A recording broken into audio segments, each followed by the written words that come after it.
capítulo 21, livro de Apocalipse, diz assim, o texto sagrado: E vi um novo céu e uma nova terra, porque já o primeiro céu e a primeira terra passaram, e o mar já não existe. E eu, João, vi a santa cidade, a nova Jerusalém, que Deus descia do céu, adereçada como a esposa ataviada para o seu marido.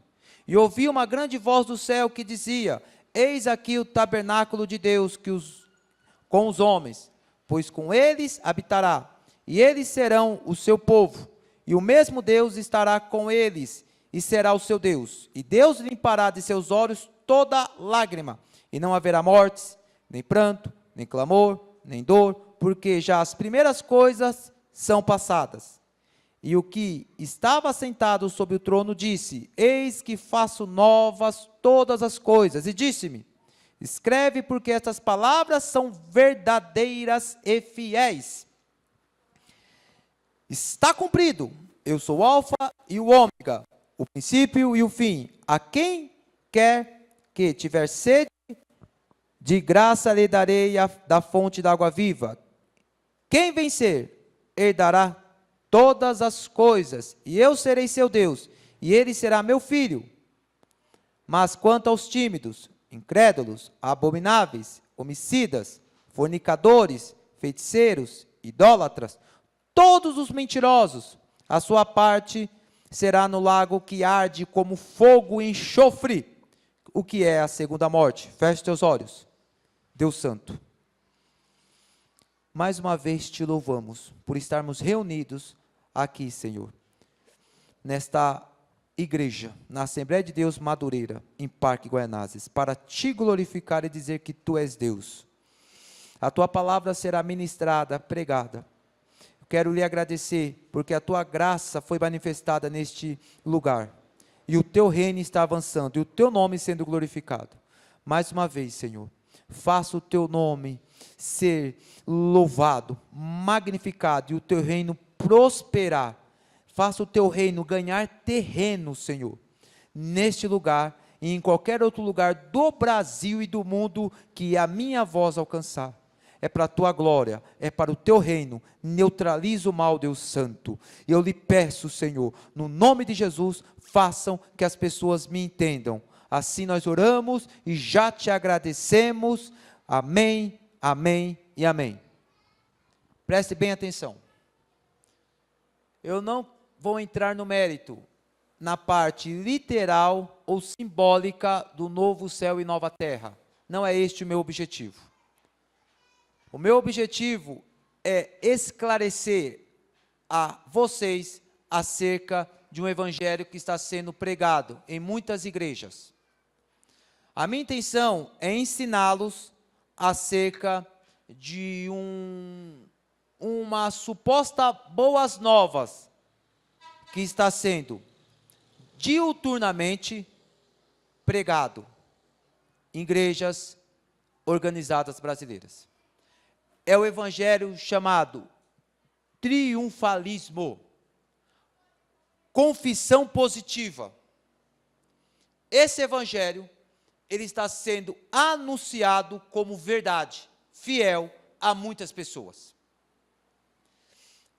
A confissão positiva, ela entrou na igreja e se enraizou de tal maneira que as pessoas não conseguem mais aferir o que é de Deus, o que é humano e o que é de Satanás, do diabo.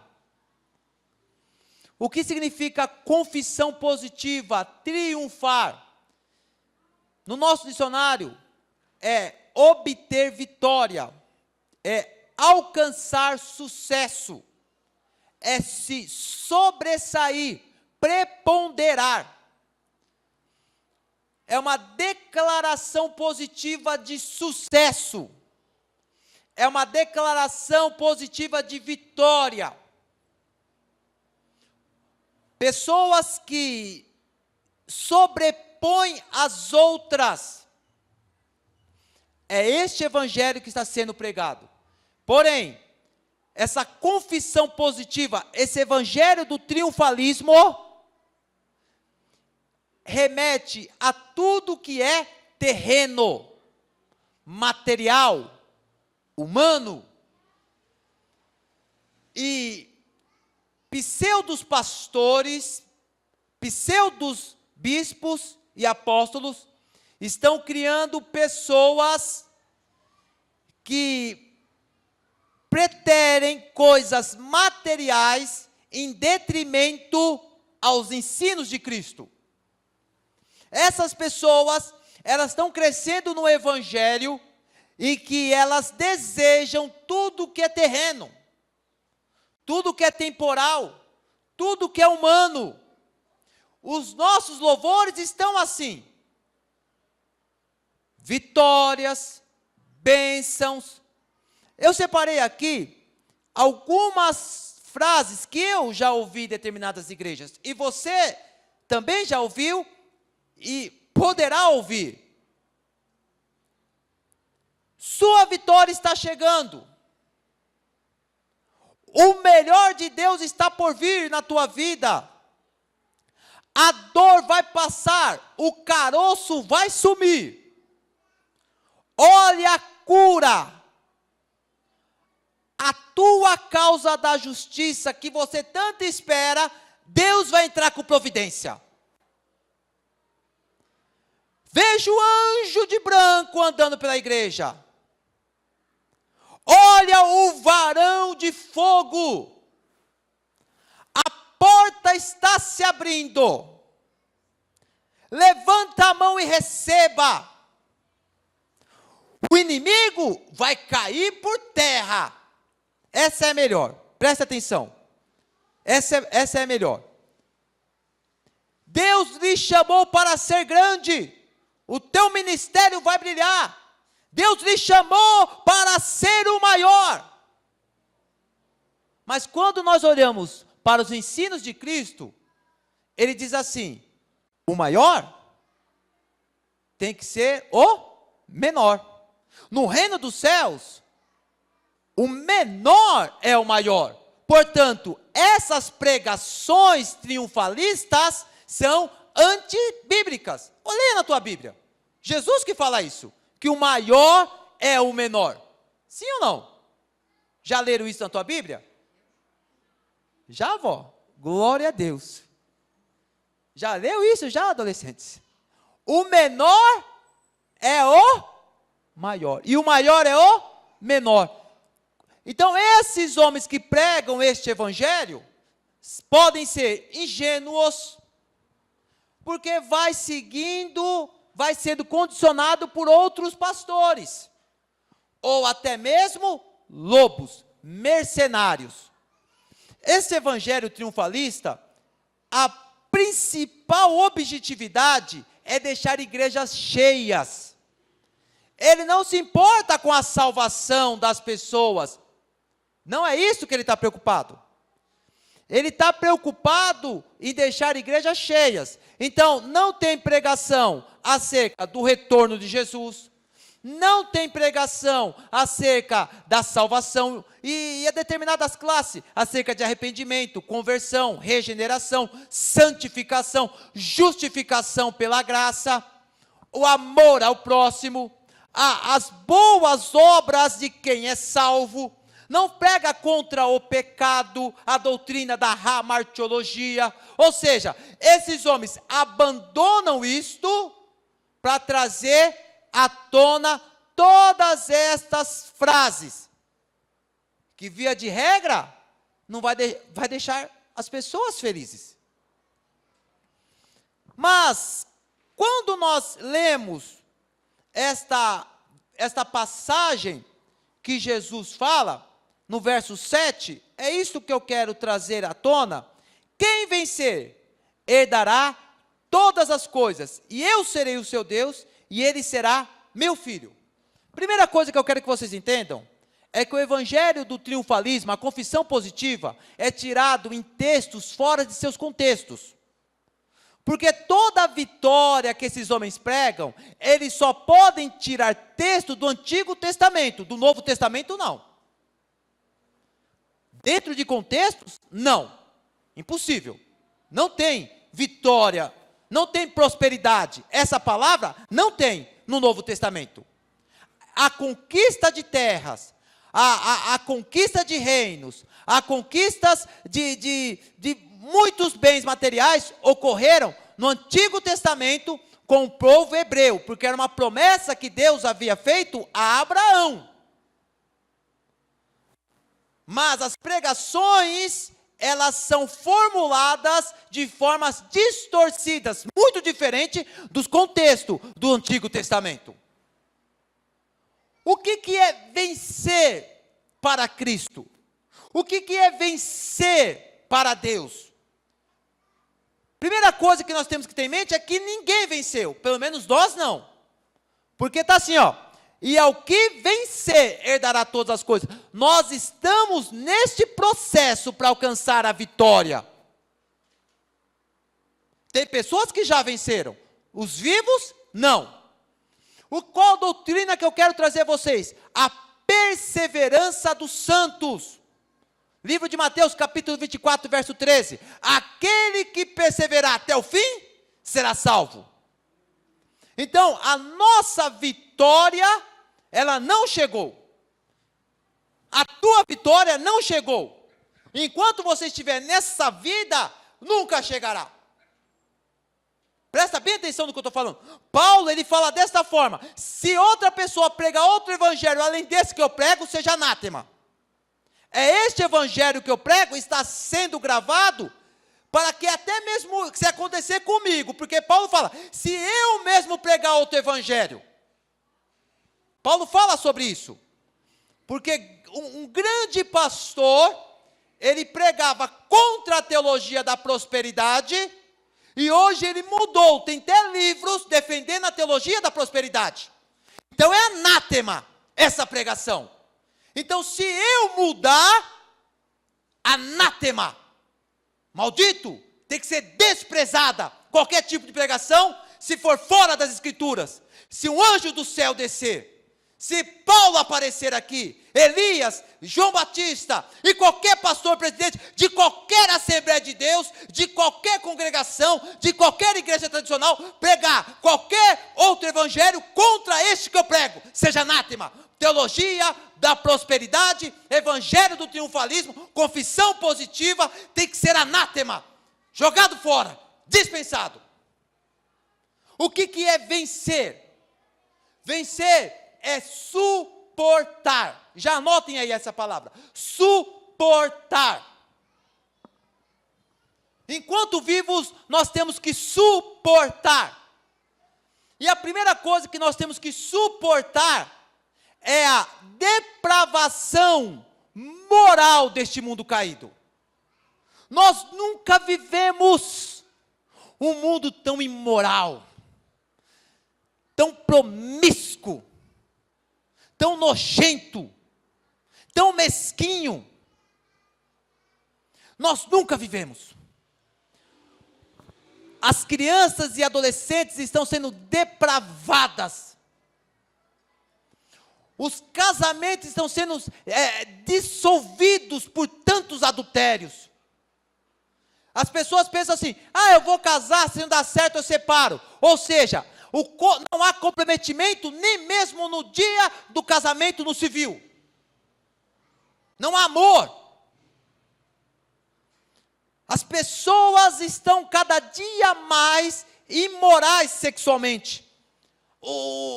A propagação dos atos homossexuais. Kit gays nas escolas, graças a Deus saíram, mas eles querem retornar, eles querem perverter as nossas crianças. Uso excessivo de drogas. Como aumentou o número nos jovens e adolescentes que usam drogas. E conversando eu com especialistas que têm 5 cursos, 3 pela Polícia Militar e 2 pela Polícia Civil, ele falou assim para mim, pastor, até as crianças já estão se viciando. Maconha, álcool, cocaína. E o poder viciante do crack é 98%. Quando a pessoa usa a primeira vez, quando vai para o sistema nervoso central, a possibilidade de ela se tornar viciada no primeiro uso é 98%.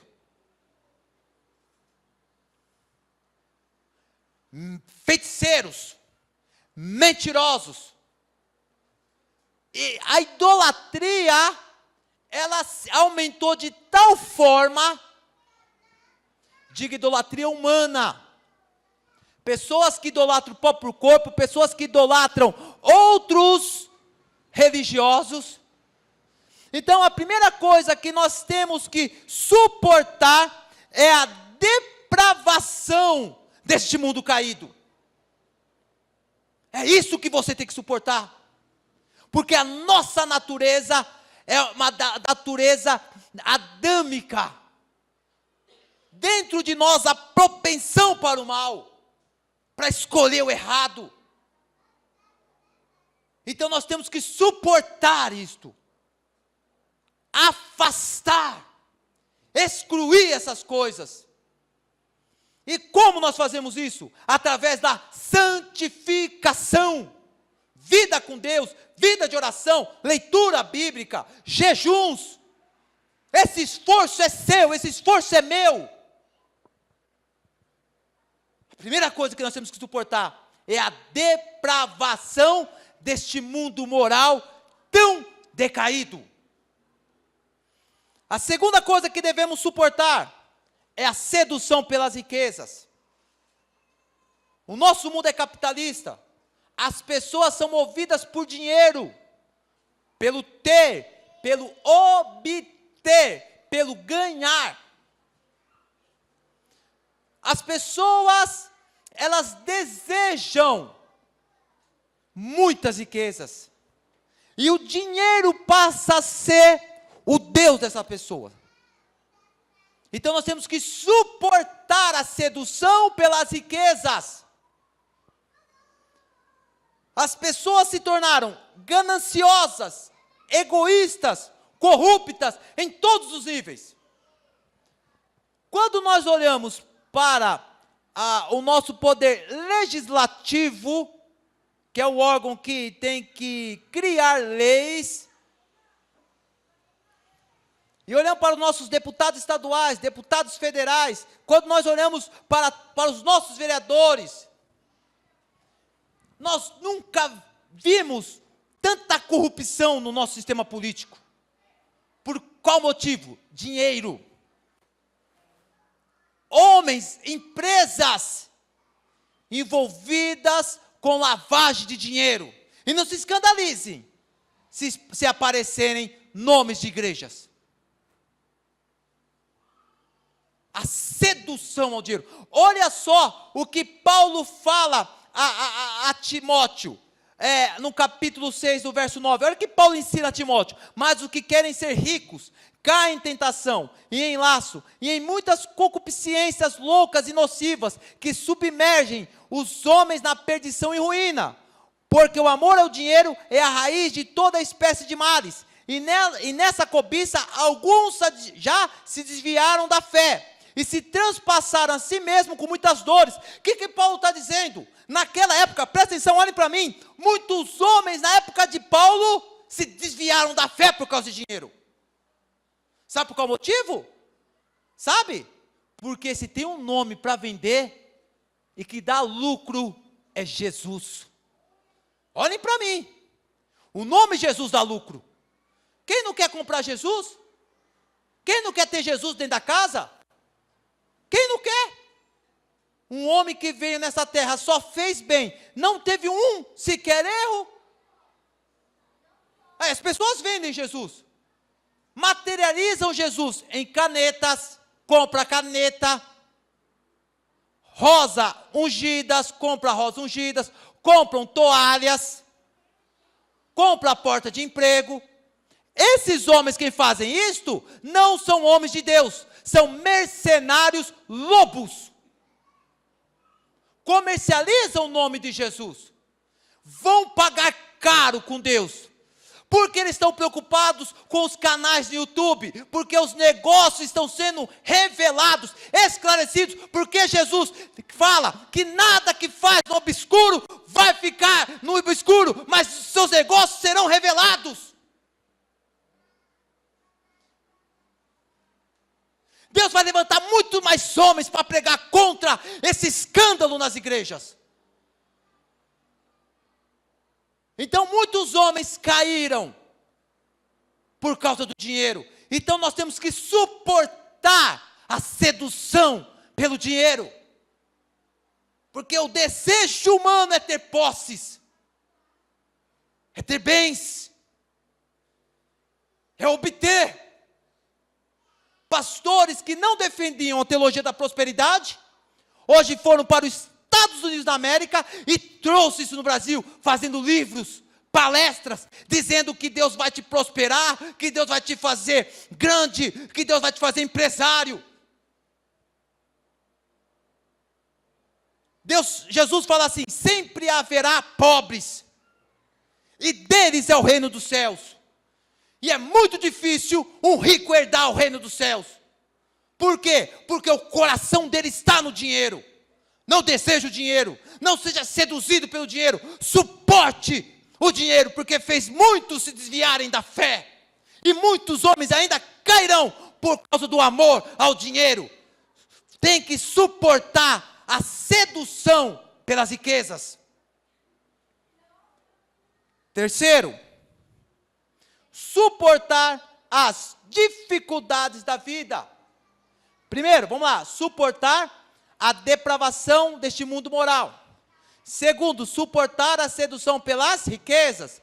Terceiro, suportar as dificuldades da vida. O evangelho triunfalista, ele não admite ter uma pessoa com dor de cabeça. Para ele isso, ele está em pecado. Não permite a pessoa passar por problema. Se a pessoa está passando por problema, tem um encosto na vida dele. Nós somos seres humanos. Eu mesmo sofro desde a minha tenridade de enxaqueca. É demônio? Lógico que não. Não tem nada a ver, demônio, eu sou salvo. Não tem nada a ver, não é o demônio da cabeça grande, que daqui a pouco vão inventar agora o demônio para enxaqueca, o demônio de cabeça grande, que fica a cabeça inchada. Nós somos seres humanos. Somos seres humanos. Então, problemas na vida, problemas de segurança pública, problema de saneamento básico, problemas, o problema que for, é normal você ter problemas. É normal você passar por dificuldades. Neste mundo não tem como ele ser perfeito. Tem momentos da vida que você está bem, tem momentos da vida que você está mal. Então o que eu faço, pastor? Vamos para as Escrituras. Vamos ver o que Paulo fala, quando escreve a igreja que está lá em Filipe, no capítulo 4, verso 11 e 12. Paulo diz assim, anotem, depois vocês leem em casa. Filipenses capítulo 4, verso 11 e 12. Diz assim, digo isto, não por causa da pobreza. Paulo está dizendo isso por causa da pobreza. Porque aprendi a viver contente em toda e qualquer situação. Tanto sei estar humilhado, como também ser honrado. De tudo, em todas as circunstâncias, já tenho experiência. Tanto a ter fartura, como padecer fome. Assim ter abundância, como escassez. É por isso que ele fala, posso todas as coisas daquele que me fortalece. Lá está no verso 13. O que Paulo está ensinando a gente? A ter maturidade. Nós precisamos criar essa maturidade, igreja, espiritual. Deixar de ser ingênuos, deixar de ser meninos. Olha só o que criaram agora. Olha só o que eles criaram agora. Se você está passando alguma dificuldade, você está pagando o preço. O que é isso? Onde está escrito isso na Bíblia? Pagar preço? Jesus levou tudo na cruz do Calvário. Jesus levou tudo na cruz do Calvário. Todas as dificuldades estão na cruz do Calvário.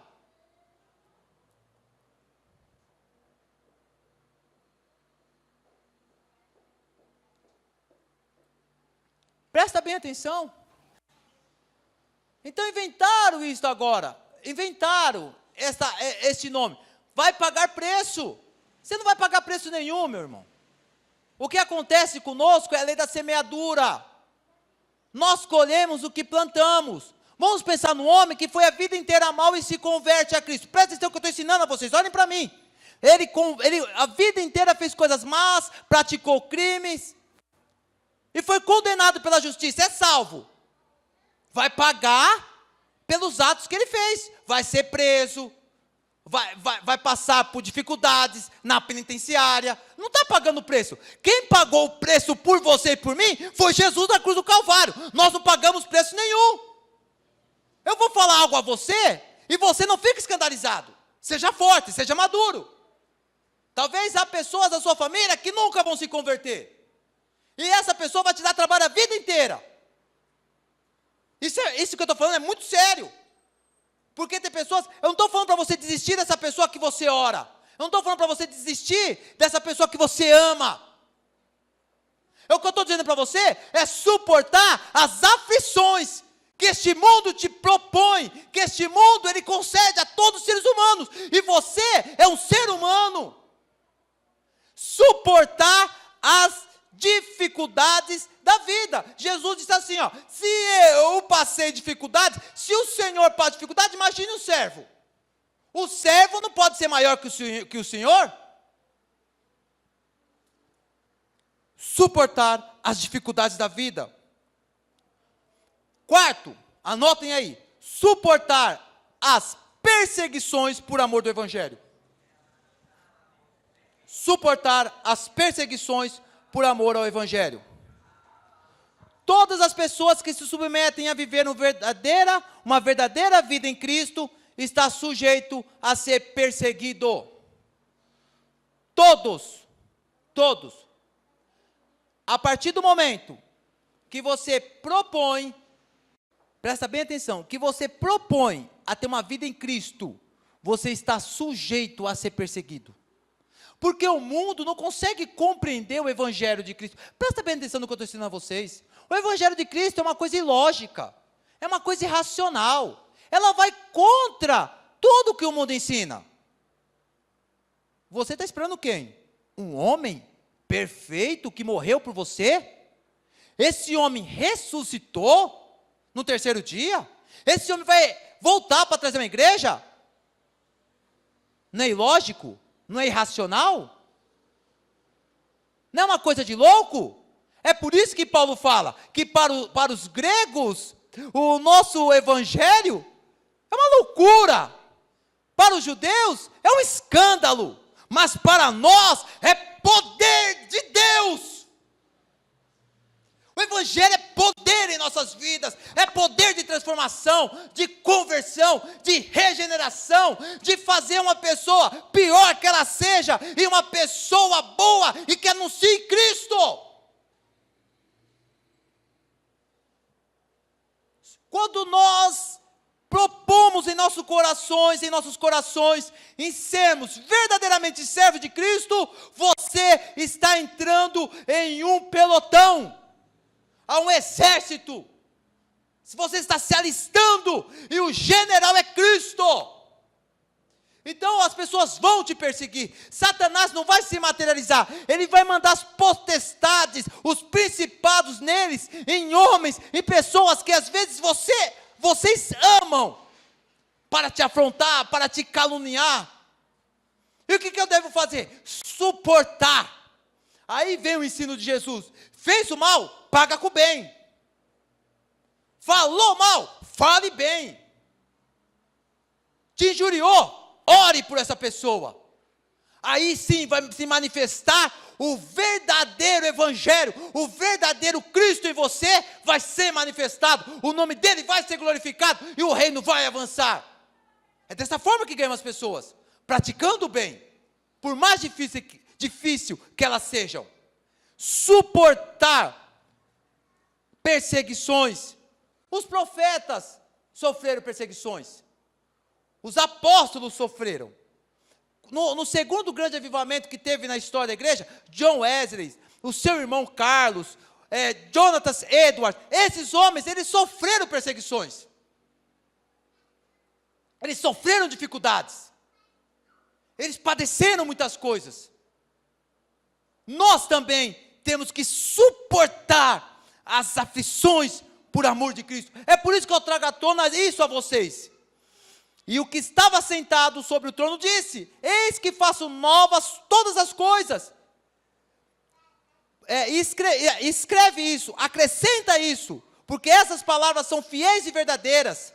Disse-me ainda: está cumprido, sou o alfa e o ômega, o princípio e o fim. A quem tiver sede, de graça lhe darei de beber a fonte da água viva. Aquele que vencer herdará todas essas coisas. Aquele que vencer vai herdar todas essas coisas. O que, pastor? Uma vida eterna com Deus. Suportar, igreja. Talvez você entrou aqui e falou assim: eu preciso que Deus fale comigo. A palavra dessa noite é perseverança dos santos. Perseverar. Este mundo depravado, a sedução pelo dinheiro, suportar as dificuldades da vida, as perseguições. Olha, eu quero que vocês reflitam comigo, porque olha os heróis da fé. Olha só os heróis da fé.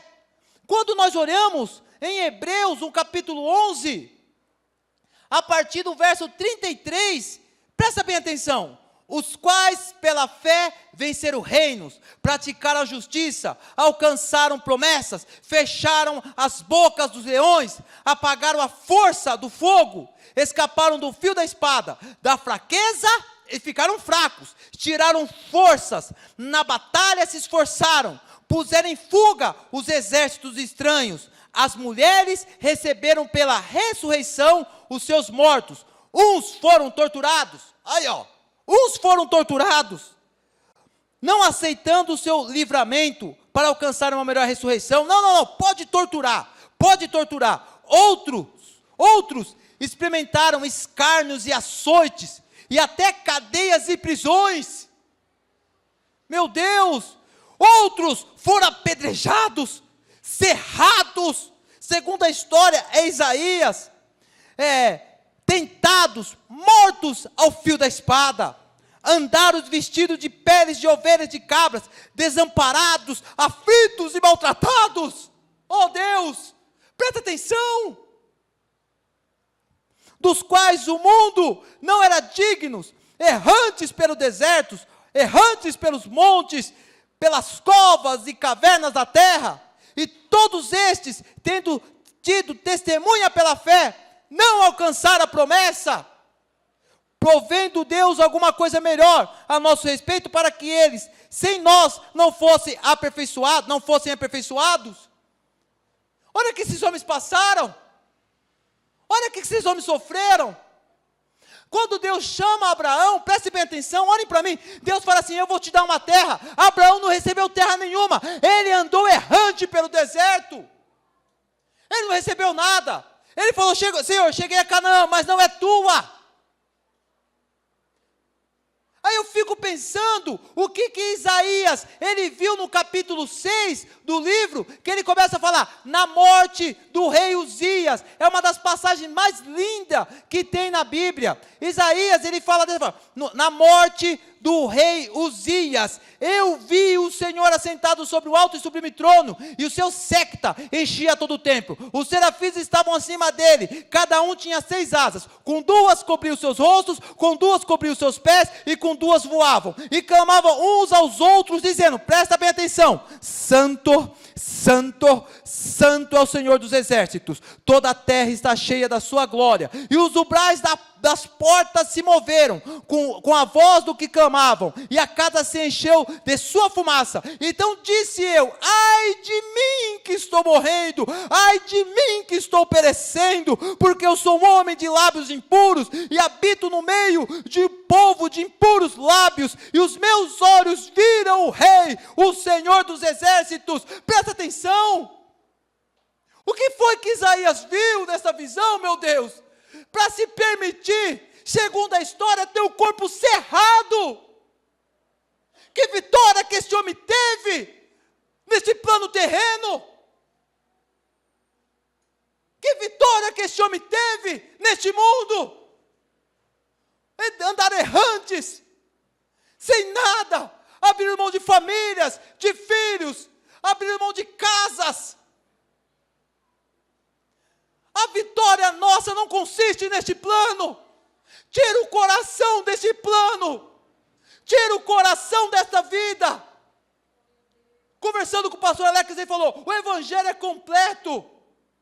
Porque Jesus fala, busca o meu reino e as demais coisas vão ser acrescentadas. Essa geração está aprendendo a amar as coisas materiais em detrimento ao retorno de Cristo.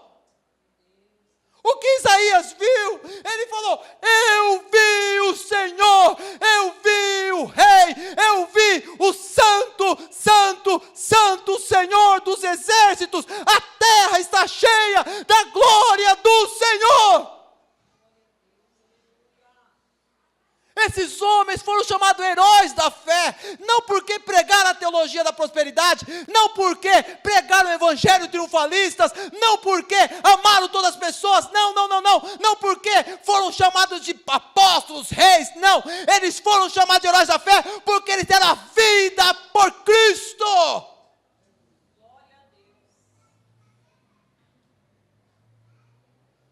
É isto que é nossa vitória. A nossa vitória não consiste nesse plano, igreja. Tira o teu coração dessas pregações humanas.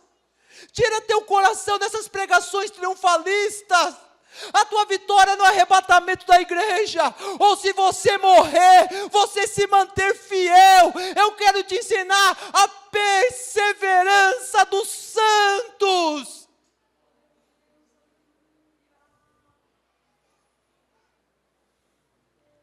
Jesus fala isso na parábola do semeador, que tem terras com tantas pedras, que não tem raízes, e quando vem as angústias da vida, derrubam. Outras terras têm espinhos, vem a sedução pela riqueza, não dá frutos. Você já leu isso na tua Bíblia? A nossa vitória consiste no arrebatamento. A nossa vitória consiste em perseverar neste evangelho que eu prego. Se fortaleça com essa palavra, se quebrante com essa palavra, seja transformado por essa palavra, renuncie o teu eu por essa palavra, saia daqui diferente por essa palavra. Quanto tempo você tem de evangelho? Quanto tempo você dobra os seus joelhos? Quanto tempo você ora? Significa que você está perseverando e você vai obter vitória.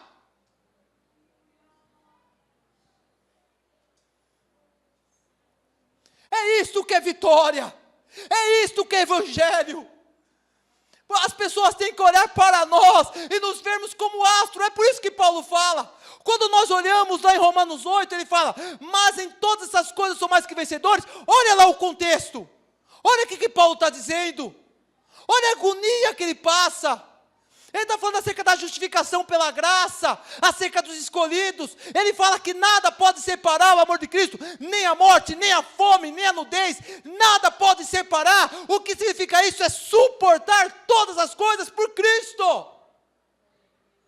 É isso que consiste a nossa vitória.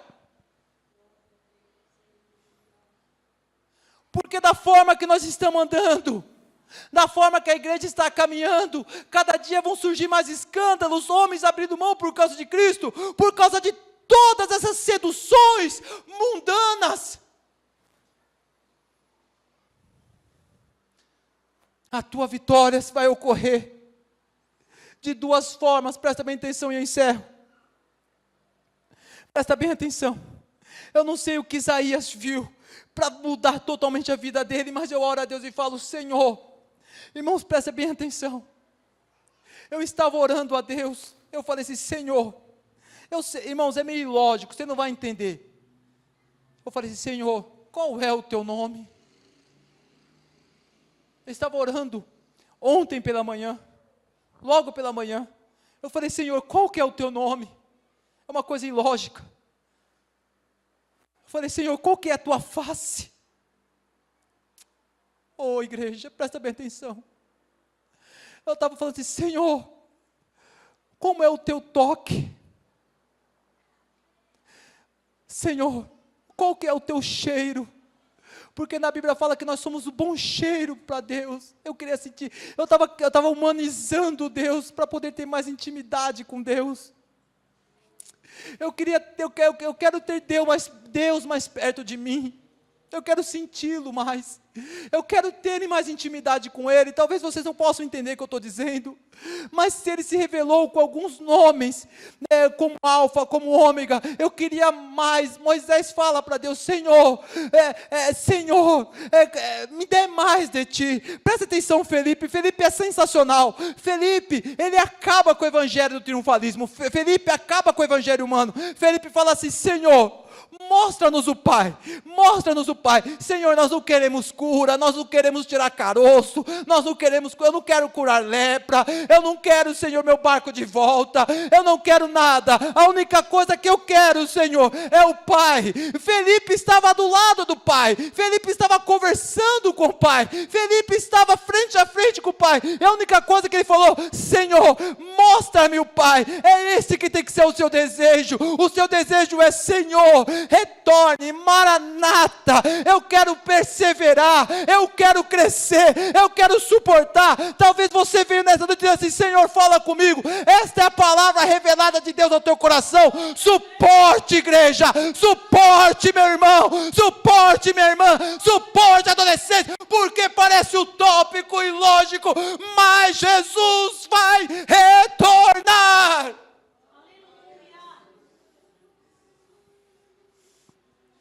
E quando essas trombetas, a última trombeta soar, eu quero ter o privilégio de olhar para a direita e a esquerda e dizer: eu pastoreei aquele irmão, eu pastoreei aquela irmã,